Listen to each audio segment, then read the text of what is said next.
Hello and welcome to the class. This is Azizi. We're going to read the same chapter number 2, the address. That's from your English book, Snapshots.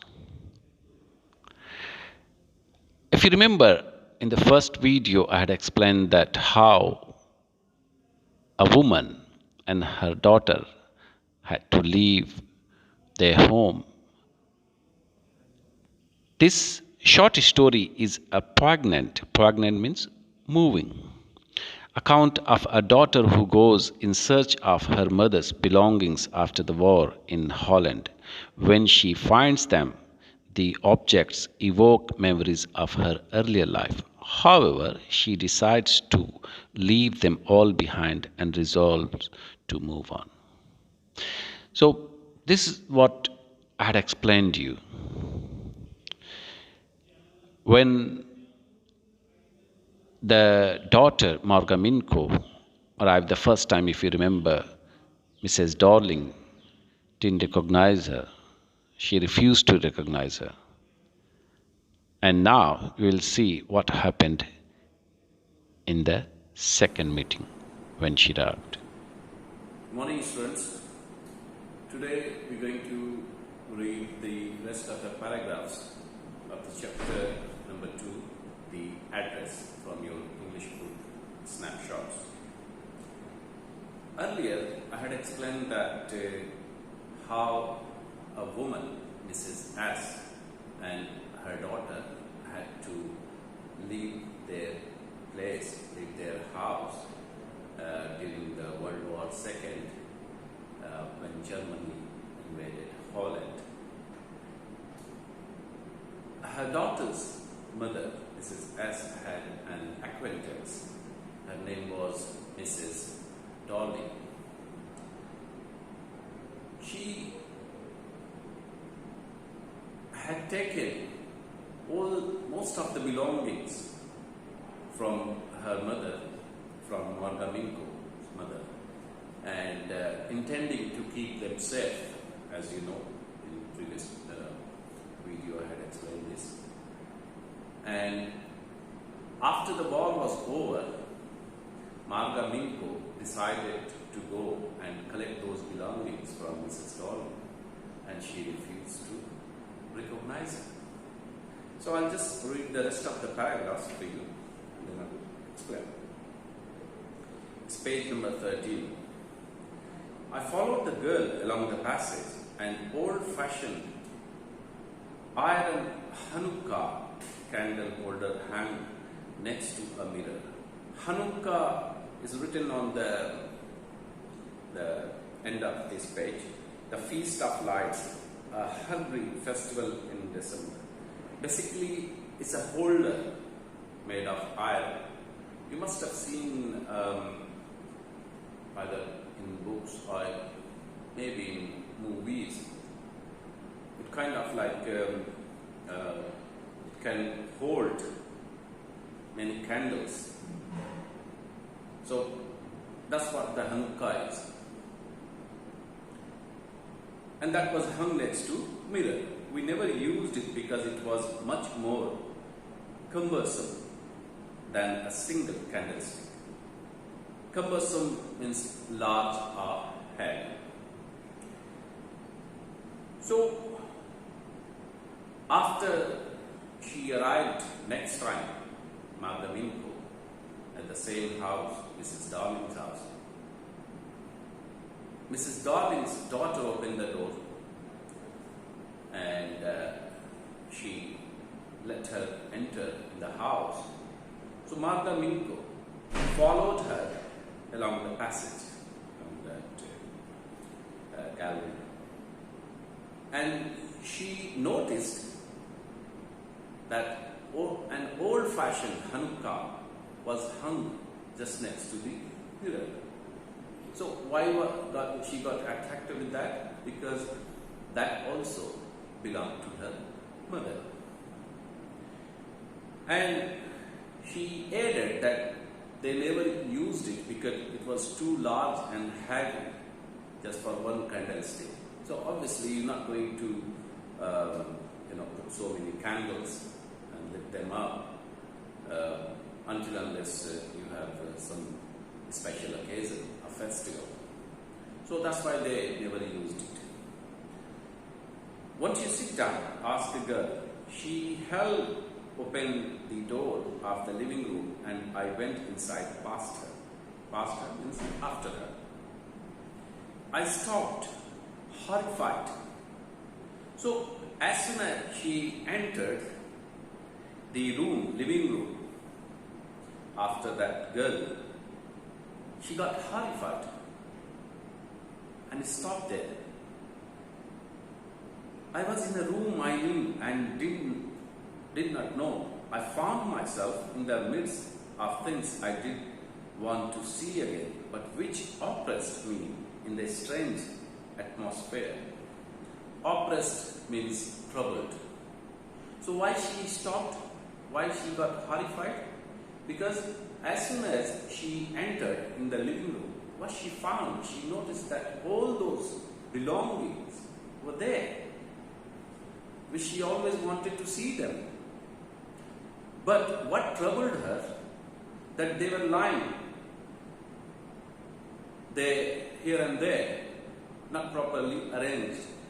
Not properly arranged means if there was something useful, so that was not put in the right place, so it didn't look nice. Because of the ugly furniture or the muggy smell that hung there, I don't know, but I scarcely dared to look around me. Muggy, M-U-G-G-Y, muggy means smell of germs again, like we had in the previous page. What was that? Musty. Yeah. So, because of the so as soon as she entered, she found this different atmosphere, and that's what really troubled her. And the ugly furniture, what she meant by ugly furniture, because they were broken, not prepared, and put, not in arranged way. Or maybe the muggy smell, like I said, smell of dump, that hung there. I don't know, but I scarcely means hardly, dared to look around me. So she was so frightened, she was so scared to look around that where she had come.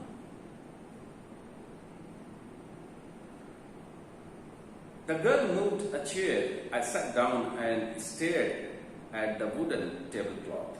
I rubbed it. So the girl offered her to sit on a chair, and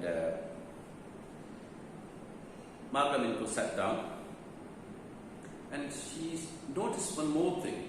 She just started looking at the tablecloth, and thinking something in her mind, she started rubbing it. My finger grew warm from rubbing. I followed the lines of the pattern. Somewhere on the edge there should be a burn mark that had never been repaired.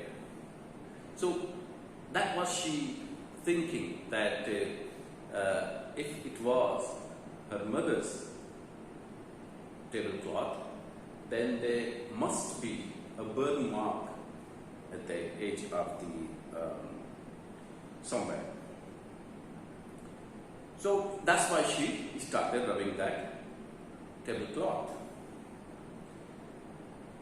My mother will be back soon, said the girl. I have already made tea for her. Will you have a cup? So she, the other girl, Mrs. Darling's daughter, she mentioned it again that she'll be just back. Her mother will be back soon, and she offered a cup of tea, saying that she had already made tea for her mother. Thank you. I looked up. The girl put cups ready on the tea table. She had a broad back, just like her mother. So if you remember the word broad back, I explained to you that woman's body built like man. So she said thank you. That means she wanted to take tea. And that girl started putting the cups ready for the tea. And she poured tea from a white pot. All it had was a gold border on the lid. I remember she opened a box and took some spoons out. So now Margaminko remembered that teapot also. That was also belonged to her mother. And that girl opened a box, drawer or something, and took out some spoons. That's nice box. I heard my own voice. It was a strange voice, as though each sound was different in this room. So because she was so shocked and surprised to see all those belongings of her mother.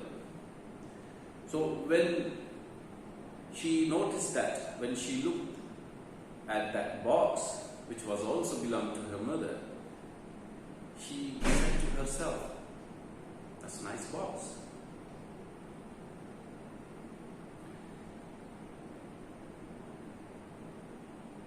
Oh, you know about them. She had turned round and brought me my tea. She laughed. My mother says it is antique. So probably that girl heard Margaminko's wife saying that it was a nice box. So she laughed and said that, "Oh, did you know about them?"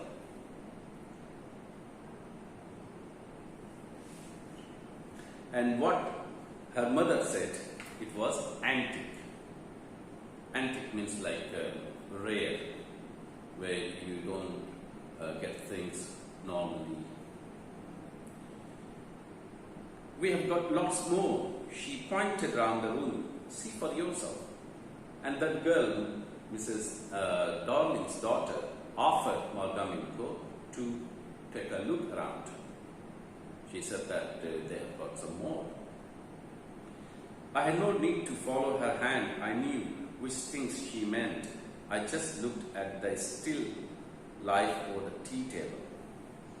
As a child, I had always fancied the apple on the pewter plate.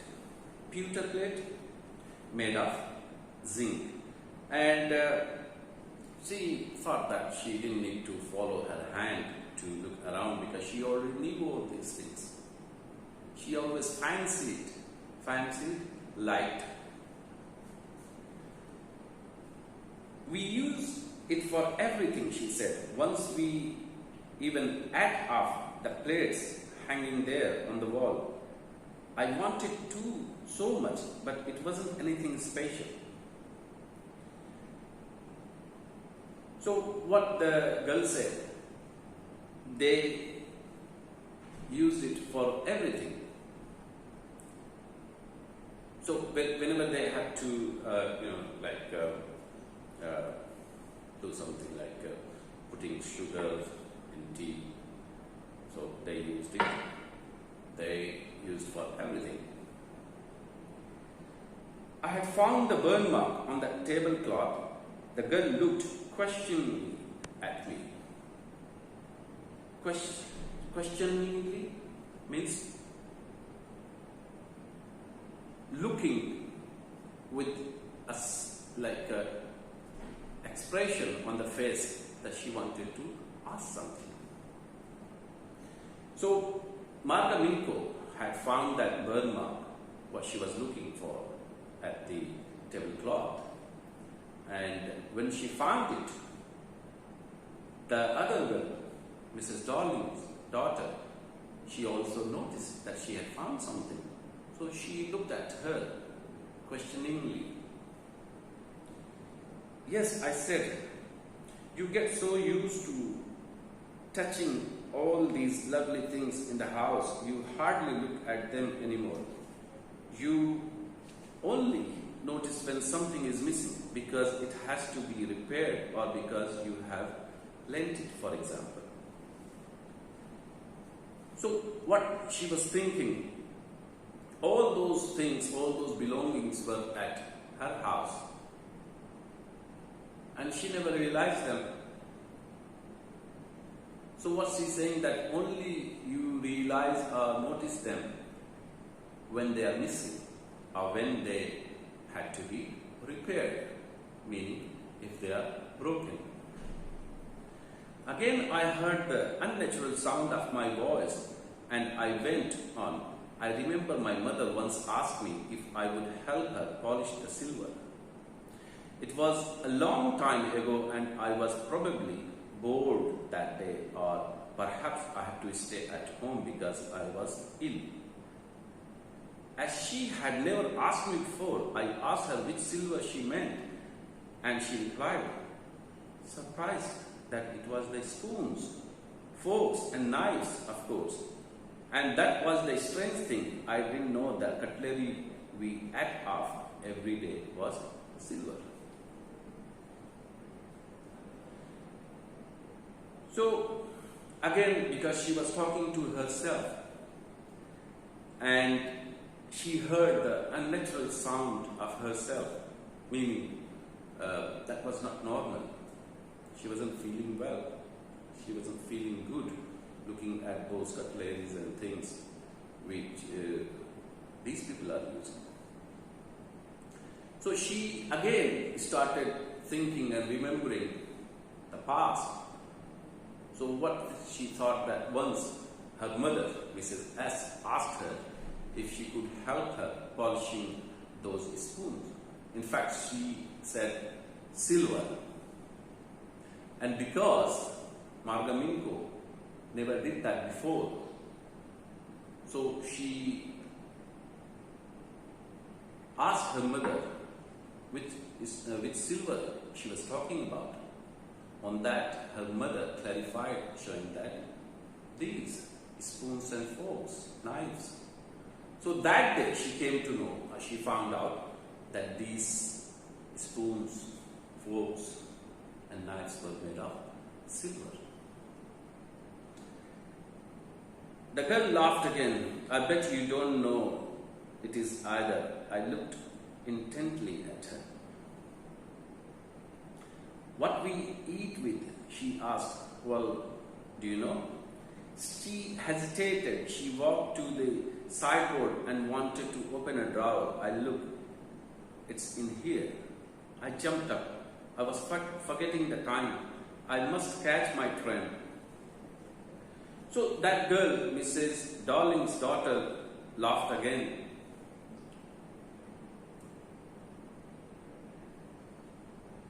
And these are the conversation between them. She said that, I bet, I swear, I'm 100% sure that you don't know it is either. What we eat with, she asked. Well, do you know?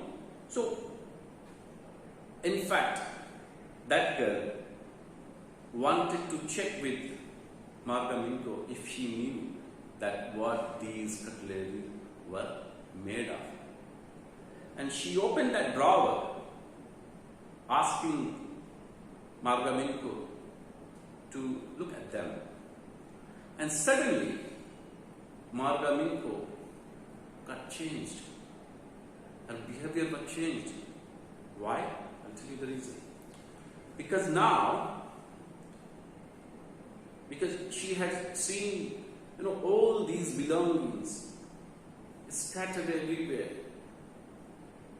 not properly arranged, and they've been used like roughly. So now, let me read the next paragraph, then it will just, tell you what exactly I'm talking about. I jumped up. I was forgetting the time. I must catch my train. She had her hand on the drawer. Don't you want to wait for my mother? So, Margaminko just jumped up, thinking that she was going to miss her train.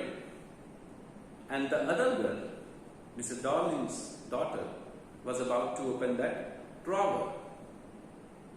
And seeing her jumping up and intending to go, she asked Marga Minko that if she didn't want to see her mother anymore. No, I must go. I walked to the door. The girl pulled the drawer open. I can find my own way. As I walked down the passage, I heard the jinglings of spoons and forks. So she probably had already took those spoons out from the drawer, and because Marga Minko was rushing to go out, she said that I would help myself to go out. Because normally what happens when somebody, you have someone as guests, and when they are about to leave, then obviously you go and escort them. Yeah? You go see them out. So here Marga Minko was just, jumped up and intended to go out. She started going.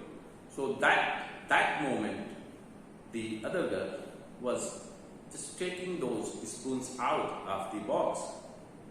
And when Marga Minko was passing through that gallery, through the passage, what she heard, jingling of spoons and forks.